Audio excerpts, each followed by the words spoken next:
Before Ornitholestes decides to go for seconds, 5 of the Diplodocus babies scurry away into the thickest part of the forest. It will be their nursery for the next few years, where they'll eat, grow, and play dodge the carnivore. If they're lucky, they'll grow big enough to leave the forest and join the adults out on the plain. Good luck, little dudes.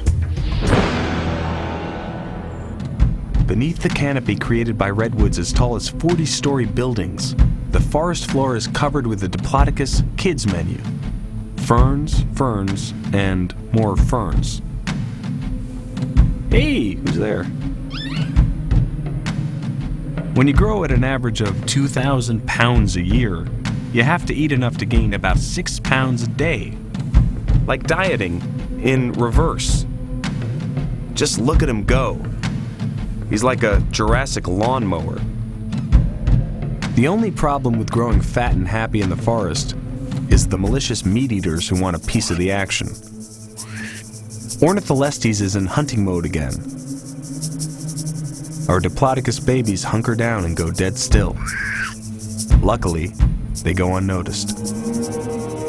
On the open prairie, Ornitholestes is a lot less threatening because the plant eaters out here are huge, armed, and dangerous. Meet Stegosaurus. He's 30 feet long. That's bigger than a garbage truck. He has a deadly spiked tail, and he knows how to use it.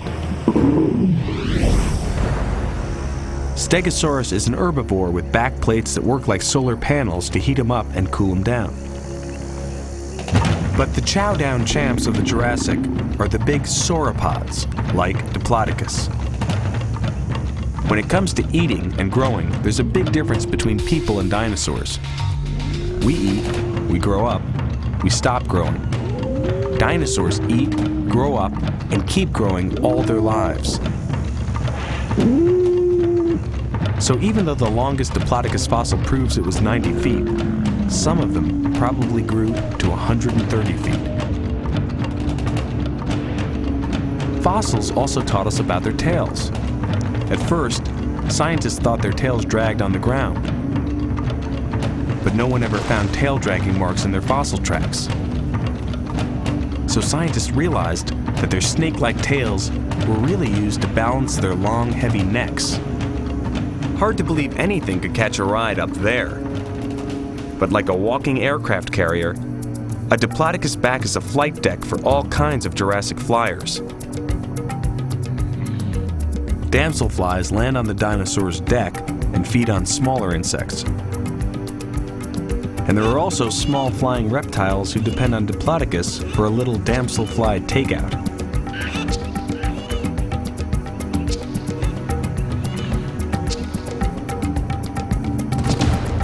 Gotcha. The damselflies are delicious, no doubt, but some picky eaters demand a very different kind of meal. You see, an animal this big, grazing all day, adds up to 1,000 pound per day waste management problem. That's right, dino poop. And there's nothing more appetizing to a dung beetle than dino poop. That's right, they eat poop all the time. Oh yeah. Dung beetles must be doing something right because today they still live in Africa, where they've made the switch from dinosaur poop to elephant poop. But here in the Jurassic, there's no shortage of dino pies. So wherever you see Diplodocus, their dung beetle buddies are right behind them, eating that poop.